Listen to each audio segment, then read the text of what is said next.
My name is Sonia. I'm from Oslo, Norway. I'm a mindfulness and tantra coach. I have two beautiful children, so I'm a mother of two. And my purpose, my reason for starting the Head to Heart program was I knew that I was going on one path.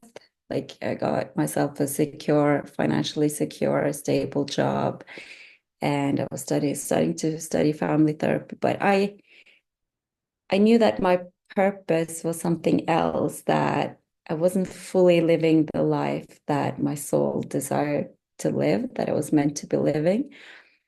And I felt that I needed some loving support and encouragement and help to be directed on the path that I'm supposed to walk on. And that has exactly been my journey with the Head to Heart program. Like it really gave me the courage and the encouragement, the motivation, the loving support to take the leap. And it wasn't easy because a lot of like it was really the universe shaking up things to make me realize that okay, you're meant to be doing something else and you're trying to take the safe route, but that's not what's aligned with your heart.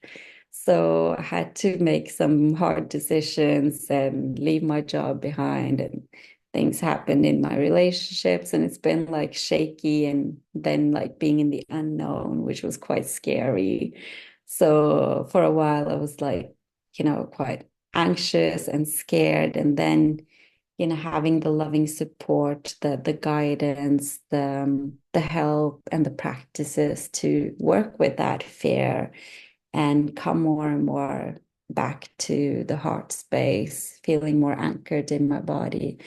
That's been very, very helpful. And I feel so much more that I trust the unknown more, that I trust the path I'm walking on, even though I can't see what's ahead of me clearly yet. But there's a different trust there, which I really value.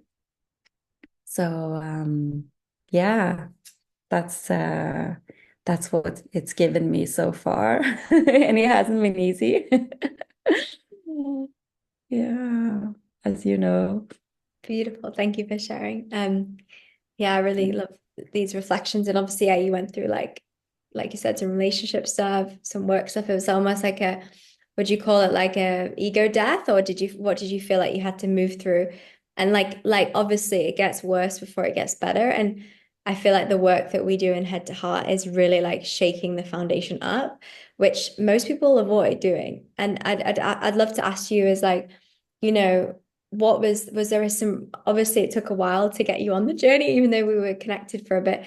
What do you think the resistance was at the beginning, because you knew that it was going to shake things up and you felt this kind of discomfort? For anyone listening that's like on the fence, that knows there's going to be have to be some changes and it's not going to be Mm. easy. But then again, it's like if we always do what's easy, life will be hard. If we always will do what's hard, life will be easy. And I think you've now chosen the path which is a bit harder at the beginning, but it's so you can have more fulfillment and joy in your career and your relationship. So maybe you can just share a bit about that resistance. And for anyone, like you can coach them through it. Like if anyone's feeling this resistance, they want to step more into the Dharma, live more fully as an embodied woman. How can you share that your how you've moved through your resistance with such grace and openness to try new things? Think the resistance was there because it's a big commitment. It's a big time commitment. It's a big financial commitment. And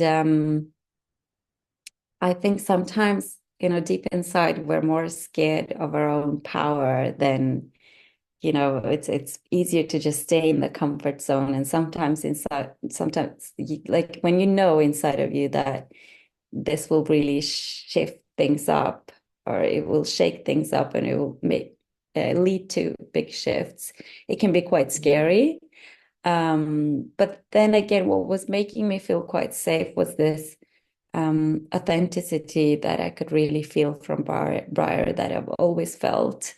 So that was a huge one for me. Like I knew deep inside that I wasn't fully fulfilled and happy living a life that just didn't feel aligned, that was living in some sort of persona and wasn't like fully able to be myself and express myself authentically.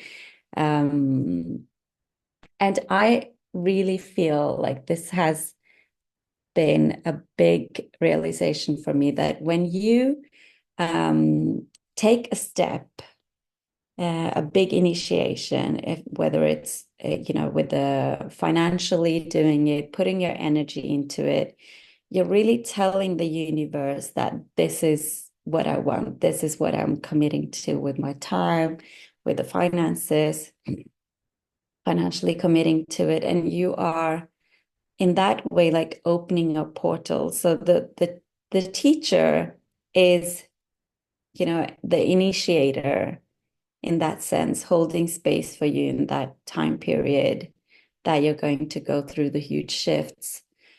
But And even if you're not doing the practices fully, it's like a big initiation that is happening, like because you've committed to something, you've told the universe with your intention that this is what I want. And the universe sees that you're willing to, you're really dedicated to this. So the universe may put you on a rocky road and really like shift things up, but that is what you've asked for, right? So, so I feel that just, taking the step and saying yes, it's such a big commitment. It's such a big leap in itself. Um, I think that's what created the big shifts for me, even though I wasn't fully doing the practices every day. And like it was hard to get to know and do all the practices, commit to them fully, like we are as humans.